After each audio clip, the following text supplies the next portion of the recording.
very special. Normally, Jay just goes and introduces who the speaker is, and I normally then would have introduced the speaker. But when I read her book, I noticed in the acknowledgments, because I read every single part of a book, that she said her favorite person in Chicago was Rick Cogan of the Chicago Tribune. So I called Rick and said, for some reason, you're her favorite person. Maybe you went to brothels a lot. But since you know her so well, we'd like you to introduce her. So before we have the speaker, I'd like to introduce Rick Cogan, who began his career at 16 working for the Chicago Sun-Times during the tumultuous Democratic Convention of 1968. He is currently senior staff writer and columnist for the Chicago Tribune Sunday magazine and host of the popular WGN AM Sunday Papers radio program, which airs in 38 states and Canada. He was named Chicago's best reporter in 1999, Chicago's greatest living journalist in 2002, and was inducted into the Chicago Journalism Hall of Fame in 2003.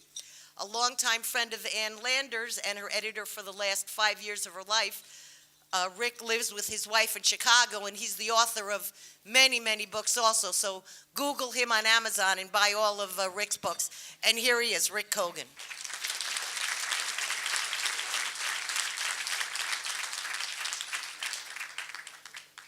You know, the sad, humiliating, but understandable thing is in Karen's next book, Bert Nateris will be her favorite person in Chicago.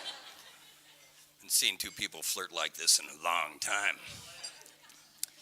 I get off the number 6 bus every day coming from Hyde Park. It drops me at the corner of Michigan and Wacker. And a few days ago, even cold as it is, I'm walking across that wonderful bridge, and I see a mother and a son on the other side, and the mother is pointing to that monstrosity going up where my Sun-Times and our Sun-Times used to stand. And as if the little kid couldn't tell from the signage, she is saying, look, honey, look, it's Trump Tower, Trump Tower. And this kid, maybe 8, 9 years old, he seems to let this, it's all sinking in on him. And maybe he's a budding architecture critic, or maybe he's just a smart little boy. But his response is to start pointing at the building and screaming, you're fired, you're fired, you're fired.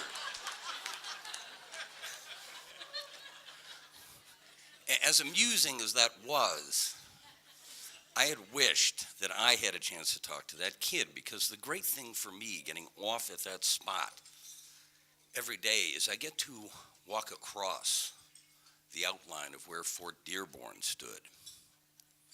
Can't miss it. I get to walk across this bridge and stand in the middle of the bridge and realize, can't not realize it, that this river flows backwards, that geniuses did this. I look down and I cannot help but remember that the first settler in Chicago settled right there, a black man. It's history that comes alive for me. This is due in large part to my father, Herman Cogan, who was a writer and historian, who wherever we went in this town, we're down near the University of Chicago, and I'm hearing at 8 stories about a thing called the Ferris wheel and a wonderful place called the White City. We're driving down Clark Street, and he's telling me an empty lot is there, and he says, that's where the St. Valentine's Day Massacre was. It is hard, I think, for people to grasp the history of a place, but I think it is absolutely essential. It's hard to, I'm reminded every day of all this stuff because of the way I grew up. It often takes people from other climes to come here, to go down to Dearborn, 22nd Street, and see what I always have called these sort of smushed down marina cities of the Hilliard homes and say, my God, this used to be the levee. Or for someone like Eric Larson to come here and realize the intricate nature of that relationship between light and dark in Chicago. I heard about the Everly Sisters from the time, I'm trying to remember how moral my father was, probably from the time I was 13 or 14 when I started. I probably said, Dad, why are girls, why do they look different? And I'm sure he just went on and on about the Everly Sisters. 2 very different girls. It took Karen Abbott from Philadelphia via Atlanta to come up here. And how many of you have read the book? It's pretty good. The others of you are in for a great treat. Karen got it. She heard the voices. She felt the history. And her gift, like Eric Larson's, much like my dad's and Lloyd Wentz and Royko and Studs and so many others, her gift has been the ability to translate it, to inform, entertain, and enlighten. Karen Abbott.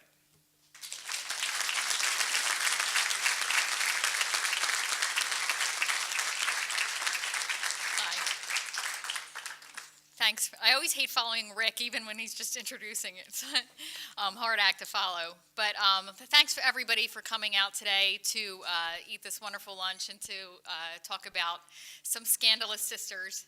I always enjoy getting back to Chicago. One of my favorite things about publishing this book has been meeting people who had a connection to the sisters, or whose parents told them stories, or whose relatives, how many people came up to me and said, "I think my aunt was a whore." And I always, I'm like, "Tell me more. I want to hear all about your hoary aunt." I came here in the fall, and this was possibly my favorite person I've met that had a story like this. But he actually took Ada Everly out to dinner in the 1950s when he was a young man. He's in his 80s now, and she died in 1960, so this was right before her death. And he and his wife flew out from Los Angeles and went to Virginia, where Ada was living with her nephew at the time, right before she passed. And they took her out for this nice dinner, and the entire time, this man, his name is William, he was dying to ask her about the Everly Club, and she didn't say anything all night. She didn't say a word. She was very quiet and close-lipped and very proper. And finally, this guy's wife, William's wife, gets the hint and excuses herself and goes to bed. And Ada Everly says, "I didn't want to speak about such things in front of your wife, but I know you're dying to ask me about the Everly Club, so feel free to ask now." And so he's sitting there and racking his brain and saying, I have to ask the right question to kick this off, or else she's going to shut off this discussion. And so he said, "I just wanted to ask the thing I wanted to know most, which was Marshall Field Jr. really shot and killed at the Everly Club?" And Ada Everly sort of takes a moment and sits back and thinks for a minute and then smiles and says, "No, but we bought all of our furniture at his store." So she still wasn't telling tales, but I love that story about Ada. I'll talk a little bit about how I got to find out about the Everly sisters. It's actually kind of a personal story.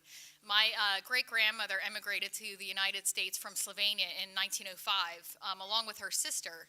And they settled in Pittsburgh, but one weekend the sister took a trip to Chicago and was never heard from again. So I was always sort of intrigued and haunted by this bit of family lore, and I started researching Chicago around that time period to see what was going on, and I heard story after story about these disappearing girls. Girls would step off trains, girls would come from rural hometowns and never be heard from again. And Chicago, the more I learned about the city, it seemed like this bustling, exciting place, much as it is today, but it was also very dangerous at the time.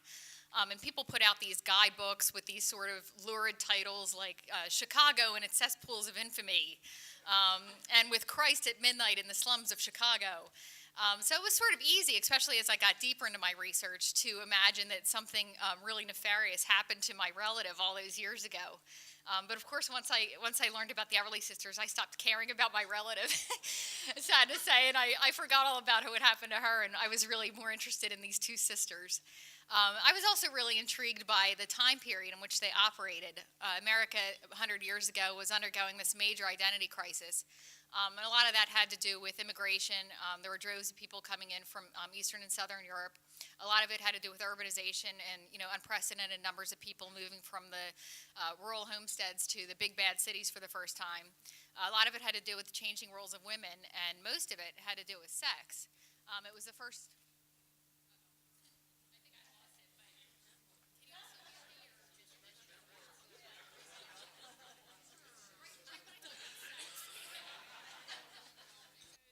Notice it went off when you said. I know. I think I hit the sensors. While we're waiting, I just want to mention, I forgot to recognize Judge Ballard, who was actually the one who arranged for Oh.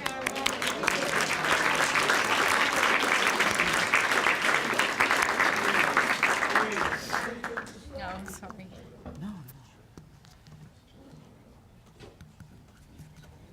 Yeah, so belated thank you to Mark, too. Oh. Is it on? Okay, sorry about that. Sex. All right, I'm trying it again. But it was the first time that people were discussing those things in polite company. And I was sort of really intrigued because the more I thought about it, it seemed that we were experiencing a culture war not unlike the one that we experienced 100 years ago. You know, we're still debating the immigration and the role of religion in government and sort of the idea of legislating morality. And one of the things I really wanted to do in the book was to sort of examine all sides of this culture war, for lack of a better phrase, and show how the shifting perspectives and allegiances create this sort of rich tapestry of our country, both then and now. And like America, I should say, I'm going to go back to the Everly Sisters, they were undergoing a sort of identity crisis right before they became the world's most famous madams. I spent about 3 years researching this book, and I have to say, you know, and I read everything I could get my hands on about these women and about how they operated and what their protocol was, and I'm still not sure I have their backstories entirely right. One of the first things I read was a novel, actually. It was by Irving Wallace, and it was called The Golden Room. And it was a novel about the Everly Sisters, and he writes a letter in the beginning, a sort of acknowledgement letter, in which he thanks his good friends Minna and Ada Everly, whom he began a correspondence with and talked to throughout the course of writing this book. And so he thanks them, and he says, I'd like to talk a bit about their backgrounds. They were born to a wealthy lawyer father and a doting homemaker mother. They had these formal educations in Virginia. They had proper societal debuts, and he goes on and on like this. So Irving Wallace publishes this book, and soon after he does that, he receives a letter. And it begins, "Dear Irving Wallace, you are a fool. Everything these two sisters told you was a lie from start to finish. You know nothing, and I know this because those two women were my great aunts." And it was signed Evelyn Dement. So I got my hands on a copy of this letter from Evelyn Dement, and I immediately, you know, it was written in 1989. I figured there was a shot she was still alive. So I began immediately sending out letter after letter to every Dement I could find, and one by one they came back, and it was, you know, no such person, no such address, no such person at this address. You know, leave me alone, stop harassing me. I'm not her. And I'd just about given up when finally my phone rang. And I was living in Atlanta at the time. It was about, noon my time. And a man's on the phone, and he says, "Are you Karen Abbott?" And I said, "Yes." And he said, "Well, my name's William Dement." And I said, "Hello." And he says, I understand you're looking for Evelyn Dement." And I said, "Yes." He said, "Well, she's my mother, and she's sitting next to me, and she's 80 years old. Do you want to talk to her?" And I was like, "Well, yes, and hurry up, because she's 80. You know, put her on the phone." So Evelyn Dement gets on the phone, and I'll never forget this. It was, they were in Colorado, so it was a couple hours earlier than it was on the East Coast. And the first thing Evelyn Dement says to me was, "You'll have to excuse me if you hear me chewing. I'm noshing on the most delicious bit of caviar."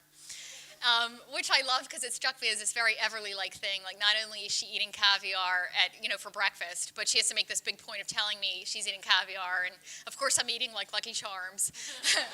I'm not eating caviar. But after she, finishes her caviar, and she takes her sweet time finishing the caviar, she begins telling me about the sisters and dispelling all of the myths that have been perpetuated throughout the years, and that the sisters themselves were very deft at perpetuating all these stories about their wealthy upbringing and whatnot. Well, it turns out they did come from a very prominent family. Some of the earliest members of their family were founding fathers of Fredericksburg, Virginia. There were doctors, lawyers, surgeons, politicians, congressmen, even a descendant of Andrew Jackson. So they did have a very distinguished lineage, but like many Southern families, they fell on hard times during the Civil War. And in fact, they fell on such hard times that, according to the niece, the father is the one who sort of persuaded them to go into prostitution to help support the family at that point. So I had never heard that before, and it was quite a startling thing to hear. But Evelyn Dement ended our conversation by stressing that, if I wrote about these two women, I should write about them as if they were ladies, because she was very proud to be related to them, and she considered them ladies. So that sort of stuck with me while I was doing my research, and the deeper I got into it, the more I came to agree with her. Chicago's levee district at the time was a very, very nasty place, full of nasty people. Madams treated their girls as disposable commodities. It wasn't uncommon for them to whip girls. They had whippers on staff to discipline them if they got out of line. They would hire a charlatan doctor to forge medical reports and make the girls work even if they were sick. They had something called panel houses, which I think is such a Chicago invention and probably only would have worked in Chicago. But in the lower dives, as they called the low brothels, they would just have room after room after room, and the girls all cut a hole into the wall, and they would push a bed up against near the hole in the wall, and lay their client's pants down right near the hole, so that the girl in the next room could reach in while he was being distracted and get his wallet from the. So there was this coordinated chain of stealing with girls reaching into the next room and getting the wallet, and at the end of the night they would sort of divvy up all the proceeds, which was great. But the Everly Sisters, so they came to Chicago and they saw all this, and they said, well, we're going to elevate the profession. If we remove the stain and stigma from a stigmatized industry, nobody will have a reason to argue against us and to fight against us and to begin this culture war with these progressive era reformers. So that was their idea, and to that end, they provided all of their girls with gourmet food and couture gowns, and even made sure that they could converse properly with all of these distinguished gentlemen that came to the club. They tutored them even in the poetry of Longfellow. And one of the sisters' favorite clients always used to tease them about that and say, well, is that really necessary? It's sort of educating the wrong end of a whore. But the Everly Sisters didn't care. It was to their thinking, it was the whole package. They were providing an entire experience, and that's what distinguished them. And they were very good at what they did. Everybody who was anybody who passed through Chicago or who lived in Chicago, if you could afford it, you went to the Everly Club. It was $50 just to get in the door, and imagine how much $50 from 1900 to 1911 was. It was quite a large chunk of change. But some of the more famous clients included Theodore Dreiser, was there all the time apparently, Edgar Lee Masters, the poet, Jack Johnson, the boxer, Barrymore. Some of the clients didn't necessarily have a famous name, but they became known for what they requested. There was one guy by the name of Uncle Ned, who's one of my favorite characters in the book. And Uncle Ned only came to the club once a year. I guess he restrained himself. He only came once a year. But he had, speaking of money, not only could he just pay the $50 entrance fee to get in, he had enough money to actually shut the place down and just have it for himself for this one night. And he would only come around the holidays.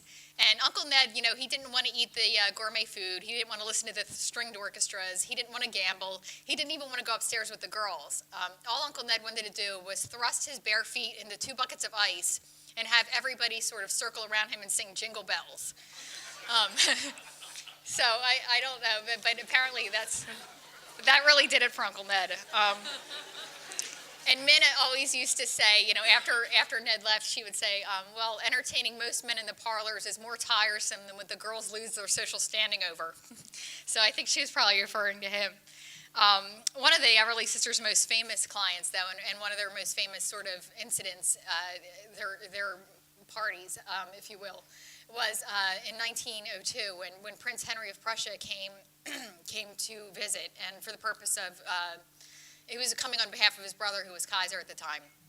And so he arrives in New York Harbor, and the sort of press corps greets him and their board, and it was just another visiting royalty. It's nothing very exciting. And they say, oh, Prince, what do you desire to see most during your time in America? You want to see the Liberty Bell, the Statue of Liberty, the Grand Canyon? What do you most want to see? And he says, no, I want to see the Everly Club in Chicago. So Prince was a smart guy. So of course the Everly Sisters hear about this and they're delighted. This is quite a coup for them. He wants to see them above any other madam at the time, and of course there were red light districts and prominent madams all over the country, but he wanted to go see their brothel. So they began preparing a special presentation for the Prince. Which Minna was a great fan of Greek mythology, and she decided the most appropriate thing, I don't know how she decided this, but she was going to reenact the murder of Dionysus' son for the Prince Henry. And so this involved getting all 30 courtesans on her staff to wear real fawn skin outfits, to come whooping and hollering down in their bare feet. And there was a cloth bowl standing here, and once they got finished with the cloth bowl, they moved on to a pile of raw sirloin.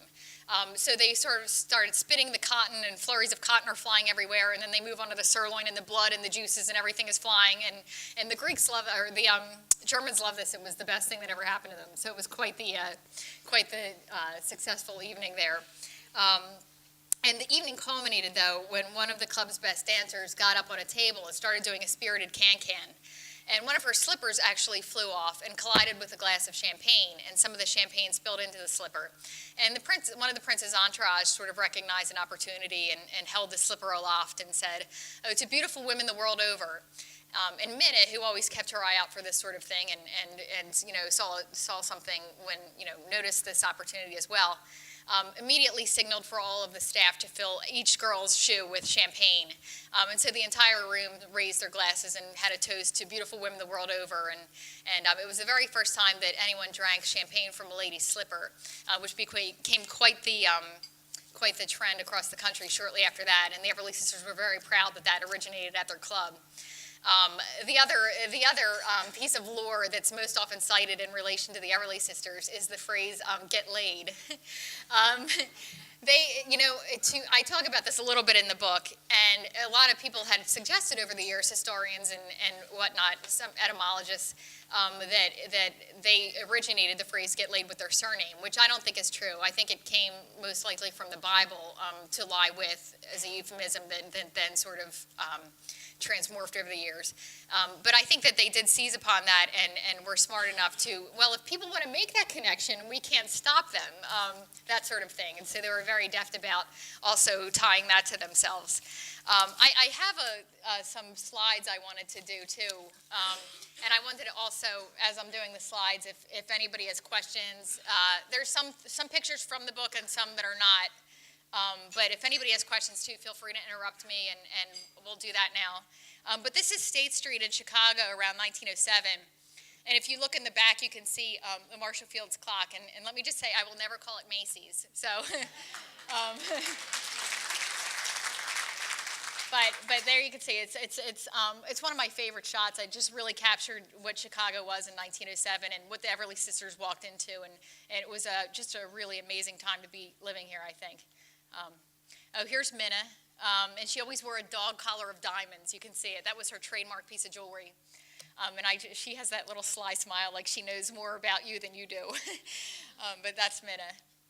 There's Ada, and Ada's interesting because every picture I see of her, she looks like a different person.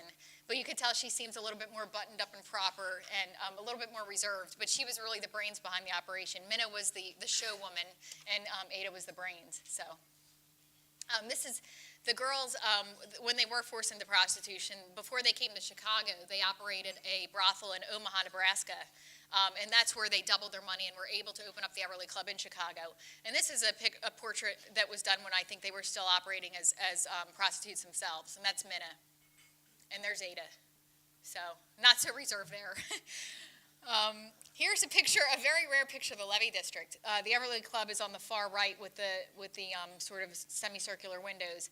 But it's amazing if you go down there now. The street layout is just completely different. It looks so narrow there, like you could lay down and almost stretch your arms from curb to curb. But that's a shot of the Levee District, Dearborn Street. There's a front of the Everly Club. It's 2131 and 2133. They had adjoining, so it was 50 rooms altogether.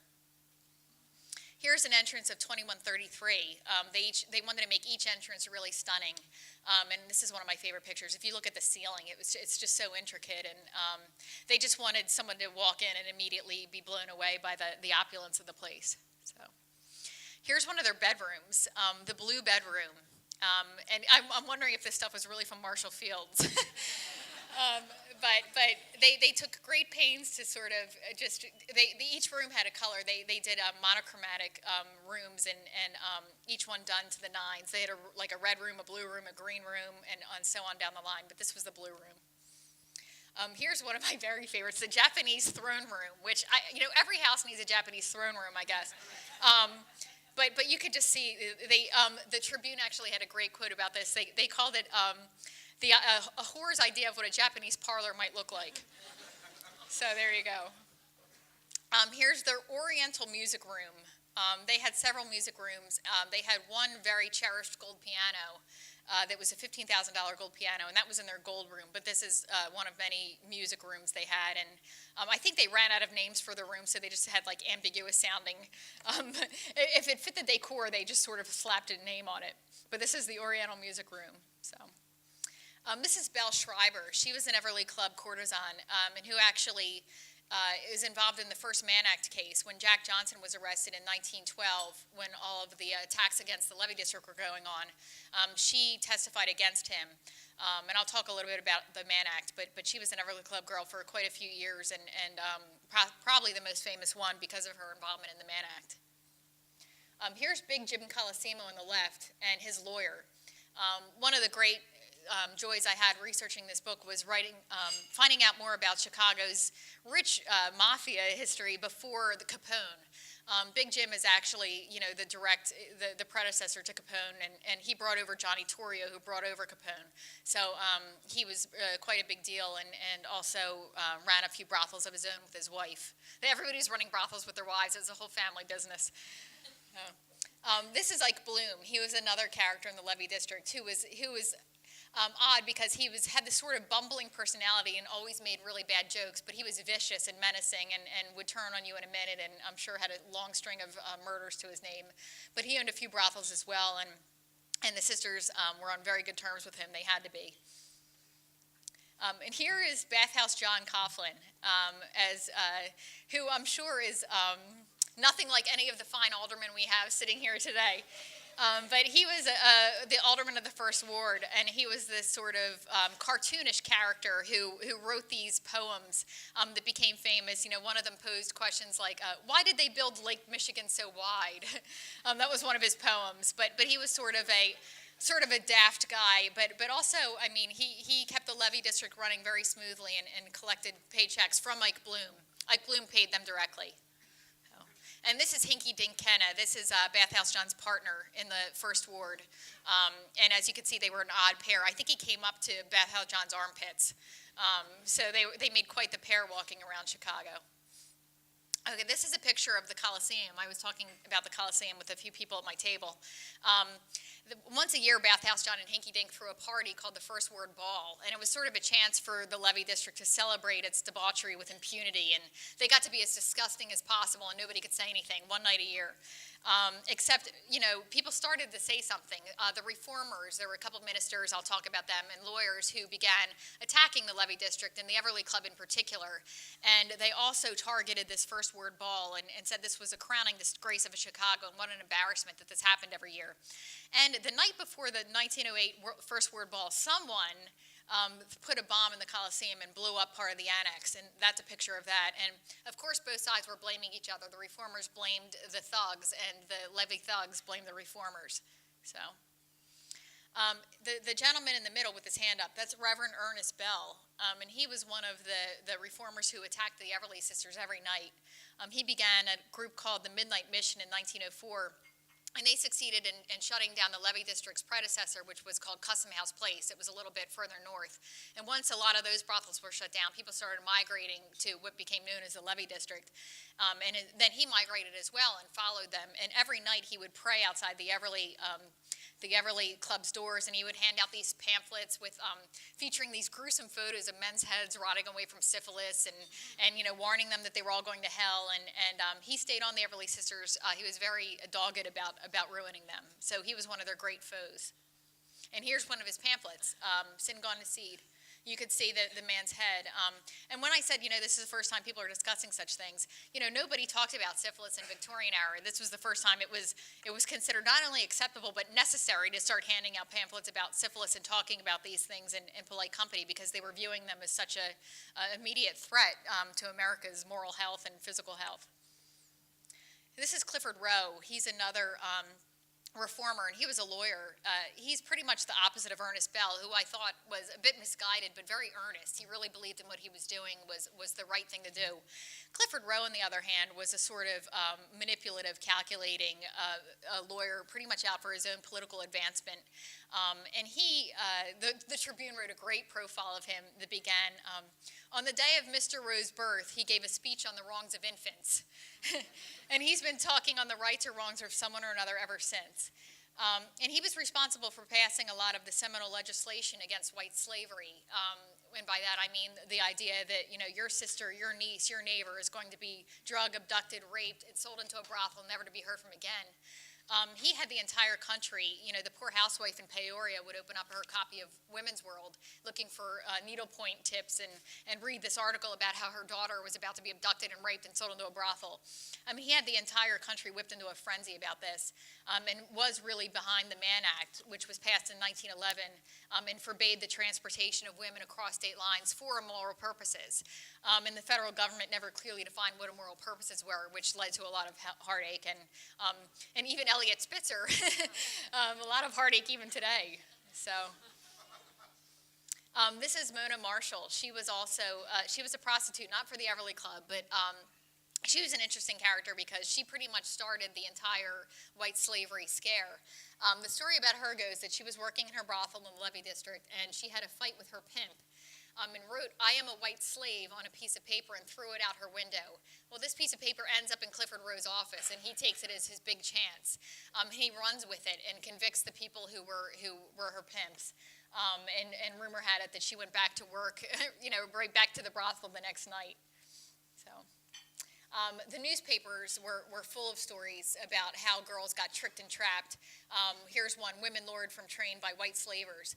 And you have to understand, the Chicago had probably 11, if not more, daily newspapers at the time, and there were hundreds and hundreds of these. And it's amazing to me because, without the internet, without radio, without TV or anything, this succeeded in reaching critical mass to a point where, the federal government had to act, and it was just by sheer volume of these stories that were printed.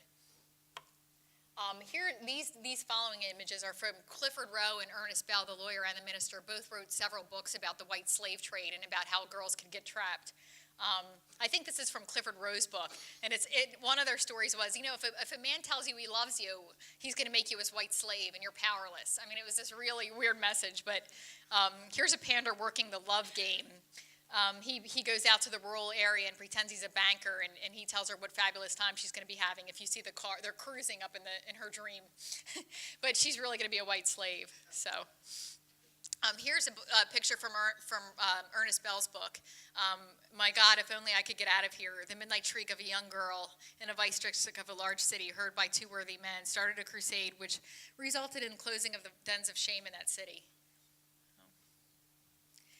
Here's another idea. They were worried about immigrant girls getting, picked up by panders, as they called them. And here's a warning. The U.S. District Attorney for Chicago, Edwin Sims, was also a big proponent of the idea of white slavery and really behind the Mann Act. And he said that there was one head pimp. There was a main pimp called the Big Chief who worked internationally. So here's one of my favorite cartoons. Have You a Girl to Spare? And it's 60,000 girls died every year for white slavery. Are you willing to give up your daughter for this terrible business? Here's another one, the drummer or traveling man way. When a pander strikes a rural community, he must work very smoothly, for everyone knows that he is a stranger. He poses as a drummer or a traveling man and works the girls in this way, promising a fine time at balls, parties, etc. Once in his power, she is lost. So she's imagining the ball, and then she's a white slave. Here's another thing. They targeted immigrants as well. Immigrants were blamed for the majority of prostitution and white slavery. Ice cream parlors of the city and fruit stores combined, largely run by foreigners, are the places where scores of girls have taken their first step downward. So girls couldn't even go, get some ice cream without turning into a white slave. Here's another one. Just the same thing. He's professing his undying love, and these books. They must have published one of these every month at some point. And Clifford Rowe actually sold upwards of 300,000 copies of his book. Which, if anyone has ever tried to sell a book, 300,000 copies is a lot of books. So. The brilliant entrance to hell itself. Dance halls were considered very dangerous places too. People were, Mickey Finn, who was a Chicago guy, people were accustomed to slipping knockout drops, as they called them, in drinks, and that was another way that men could force a girl into white slavery, is by drugging her drink at a dance hall. This is one of my favorite characters in the book. This is Madame Vic Shaw. who framed, she was the queen of the levee district before the Everly Sisters came to town. And she did not at all, she worked very hard to become the queen, and she did not at all appreciate these two sort of aristocratic sisters sauntering in with their fine airs and their reserved demeanors, and she really resented them. She resented them, in fact, so much that she tried to frame them twice for murder. One was in 1910, and the earlier time was in 1905, when Marshall Field Jr. was shot. She actually tried to have his body, she tried to have Minna Everly framed for that and have a harlot say that she saw Minna shot Marshall Field Jr. This is Vic Shaw in 1910, and I wanted to present those two pictures because if you could see the physical toll that this profession takes on their bodies. I mean, Vic Shaw in the previous frame was quite well developed, and she looks pretty healthy, and just a few, like probably 5 years later, you could just see the physical toll that working in the levee district really took on you. It was not a kind business. These are photos of the Everly Sisters' graves in St. Paul Cemetery in Alexandria, Virginia, and I had the honor of going there over the summer, and the man who, you know, you could see that their age, they're actually 12 years older than what they told everybody. And Ada actually lived to be 96. But I met the man who was the trustee of the cemetery, and he was wonderful. He was really instrumental in helping me piece together the lineage. And he, in fact, became so enthralled by the Everly Sisters that he bought the plot of land right next to theirs for himself.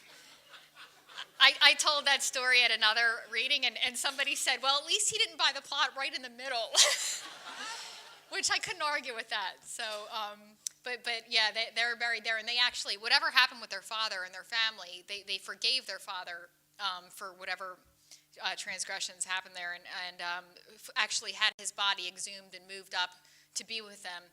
They're buried alongside their mother, father, and their little baby sister, Willie. They had other siblings, but I don't know where they're buried.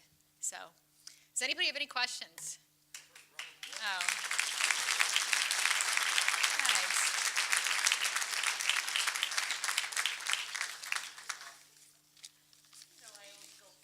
Oh. Stand up first. Hi, Kathy. Yeah, hello. I noticed that City Club was mentioned in the book, because of Oh, course, I wanted to tell you, City I'm Club sorry, is I more than forgot. 100 years old, so I just wanted you to... Clifford Rowe was a member Yeah. of the City Club, the lawyer, the tricky lawyer.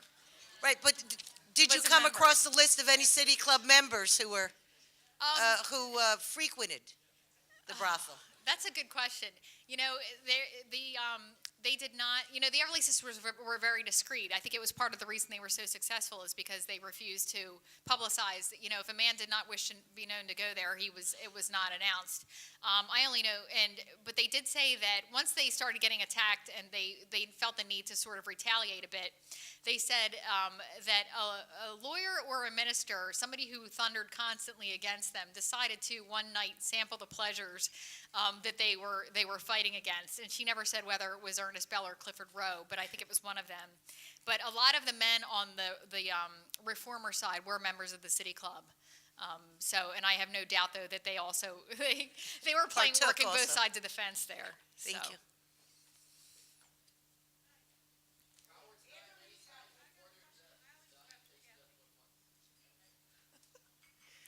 Hello. Anne Hi. Marie St. Germain. Hi, Emery. Welcome to the City Club. I'm a board member, and I'm very glad Yeah, that you're thanks here. for having me. I will admit I've only read half the book. I'm in the middle of the chapter Men and Their Baser Mischiefs, Okay. I believe it's called. Can't wait to finish it. So you really spent a lot of time in Chicago, I gather. Yeah, I doing a came lot out of here probably research. 12 times or so. Okay. What's your next book, and where will it take you? My next book is about Gypsy Rose Lee. Oh. And Depression era New York, and she has a great collection. I actually moved to New York, so I'm near my research now, and she has a wonderful collection at the New York Public Library. It's like 80 boxes, and I don't know if there's a revival on Broadway right now with Patti LuPone that's fabulous. It's getting really good reviews, and deservedly so.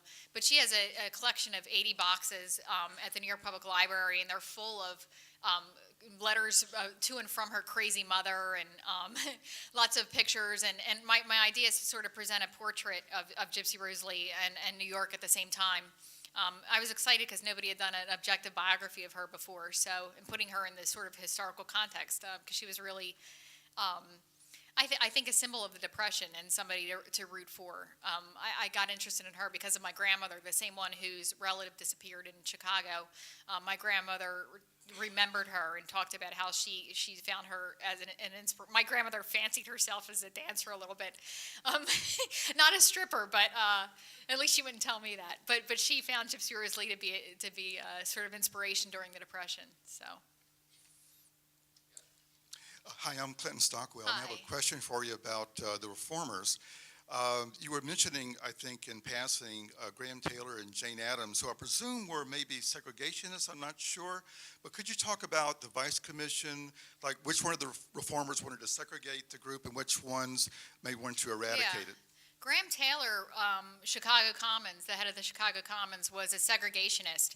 And I'll define, segregation at the time had nothing to do with race. It had to do with vice districts. And this whole battle sort of came to the forefront because in the Victorian era, when there were several brothels, across the country, every city with a population of 100,000 or more had a very lively red light district.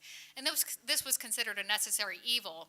And the thinking was that if you kept all of these people, these disreputable people in one place, they would be less likely to sort of scatter into respectable neighborhoods, and society women and respectable women would be safer from violence and from disease if all of these people were sort of quarantined in their own area.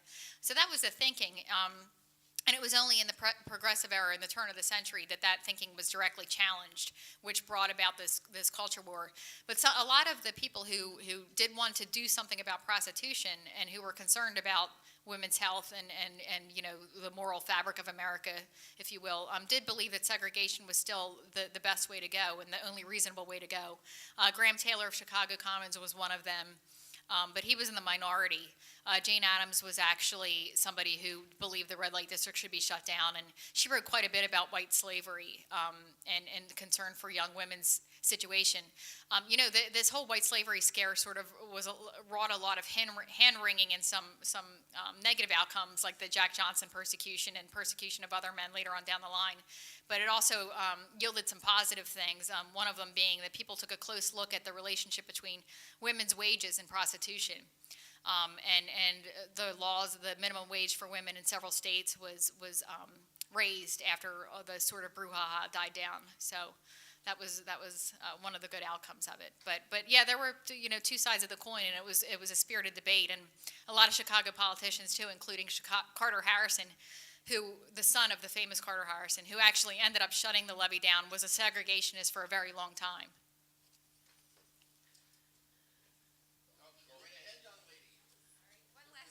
One last Sure. question.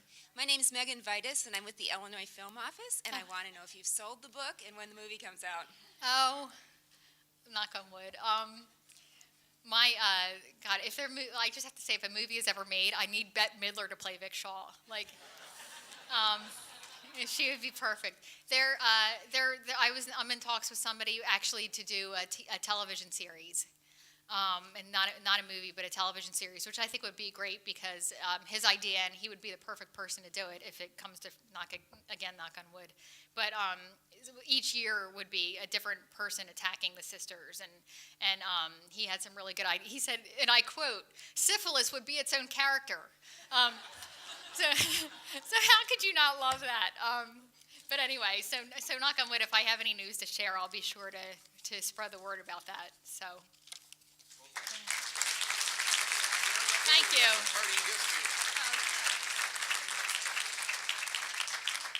Karen, the City Club was founded in 1903, and I'm shocked that some members of the City Club would even know where the Rivalry Club was.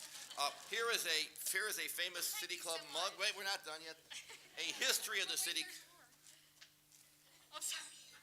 I'm hurt. And a one-year membership in the City Club. Now, this is something that is, when you write your next book, even though it's about probably New York, you're more than welcome to come back here. We'll have you back here. And the only quote I remember about the Rivalry Club was, "As Christ is to Christianity, Minna is to pleasure." Yeah. So on that happy note, we're adjourned. Thank you so